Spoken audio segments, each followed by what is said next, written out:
తిరుమల బ్రహ్మోత్సవాల సందర్భంగా ముఖ్యమంత్రి కుటుంబ సభ్యులతో కలిసి స్వామివారికి పట్టు వస్త్రాలు సమర్పించడం అనేటువంటిది సంప్రదాయం. దాంట్లో భాగంగా బ్రహ్మోత్సవాలకి ముఖ్యమంత్రి చంద్రబాబు నాయుడు కుటుంబంతో కలిసి తిరుమలకి చేరుకున్నారు. ఆయన ఆల్రెడీ ఇప్పుడు రేణిగుంట విమానాశ్రయానికి వచ్చారు. అక్కడ ఆ ప్రత్యేక విమానంలో దిగిన తర్వాత అక్కడ ప్రజలు ఇచ్చినటువంటి విజ్ఞప్తులన్నింటిని కూడా స్వీకరించడం, ఆ తర్వాత తిరుమలకు బయలుదేరారు.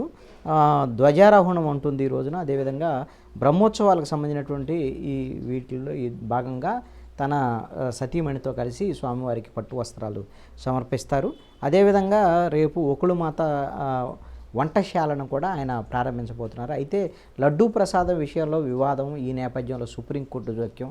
దీంతో ఈ బ్రహ్మోత్సవాల సందర్భంగా చంద్రబాబు నాయుడు అసలు మీడియాతో మాట్లాడతారా లేదనేటువంటిది మాత్రం ఇప్పటివరకు స్పష్టత లేదు.